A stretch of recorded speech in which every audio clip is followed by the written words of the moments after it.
అన్న ఒక నూడిల్స్ ఏనా? జరగబోయే పక్కకి ఒక నూడిల్స్ తినడానికి ఇవ్వండి.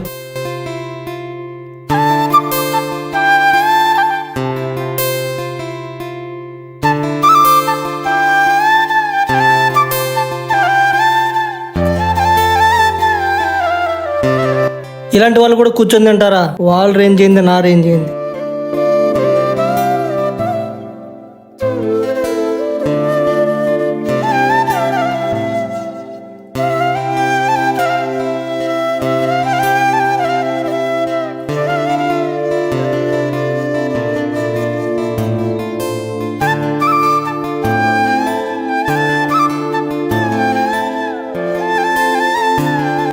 అయినా సిగ్గు లేకుండా కూర్చొని తింటున్నాడు. ఫుల్ వీడియో చూడాలనుకుంటే ఈ షార్ట్ కింద అప్లోడ్ చేస్తున్నాను, చూసేయండి.